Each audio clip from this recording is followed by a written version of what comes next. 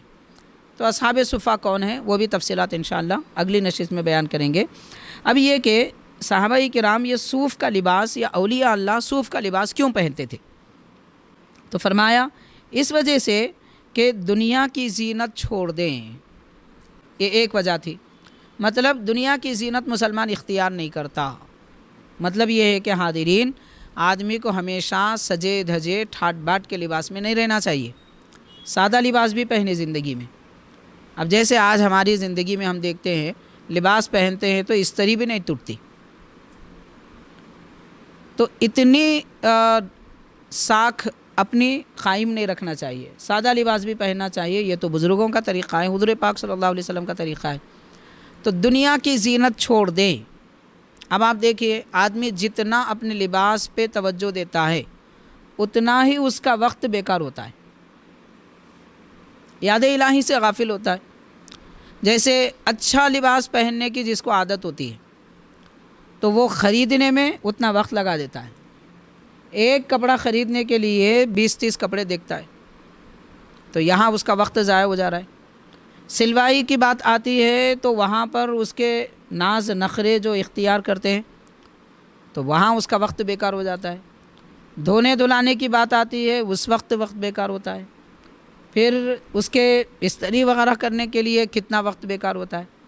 یہ سارا وقت اللہ کی یاد میں گزارے، خالق کائنات کے دربار میں شکر میں گزارے۔ تو زینت ترک کرنے کے لیے اولیاء اللہ صوف کا لباس پہنتے تھے، ایک وجہ ہے۔ دوسرا ارشاد فرماتے ہیں وَقَنَاعَتِهِمْ بِسَدِّ الْجُوعَ، اور ان کی قناعت پسندی کی وجہ سے۔ قناعت کس کو کہتے ہیں؟ قناعت کا معنی ہوتا ہے خالق کائنات بندے کو جو عطا کرے اس پر خوش رہے، جو دے اسی پہ خوش رہے اور کی تمنا نہ کرے، اس کو قناعت کہتے ہیں۔ اللہ نے جو دیا، جو لباس دیا رب کا شکر ہے، کھانے کو ملا اللہ کا شکر ہے، نہ ملا تو بھی اس کا شکر ہے۔ تو یہ کیفیت اختیار کرنے کے لیے بھی وہ صوف کا لباس، سادہ لباس پہنتے تھے۔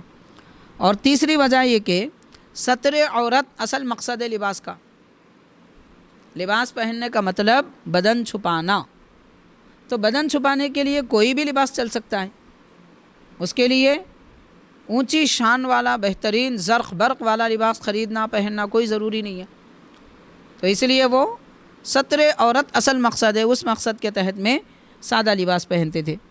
پھر دوسرا، چوتھی بات یہ ہے کہ وہ سادہ لباس، صوف کا لباس اولیاء اللہ اس لیے پہنتے تھے کہ آخرت کی طرف ان کی توجہ زیادہ ہوتی تھی، دنیا کی طرف نہیں ہوتی تھی۔ اب جس کی توجہ دنیا کی طرف زیادہ ہوتی ہے وہ اتنا رکھ رکھاؤ کرتا ہے، آخرت کی طرف توجہ ہو تو دنیا کی باتوں کی طرف توجہ نہیں ہوتی۔ تو بہرحال یہ 4 وجوہات تھے جو اولیاء اللہ نے صوف کا لباس اختیار کیا تھا۔ تو حاضرین، سارے آج کے درس کا خلاصہ اتنا ہے۔ اولیاء اللہ کی زندگی سادگی کے ساتھ گزرتی ہے۔ عام طور پر انسان اپنی ظاہری زندگی میں لباس کو فوقیت دیتا ہے، اللہ والے اپنے لباس کی طرف بھی توجہ نہیں کرتے تھے،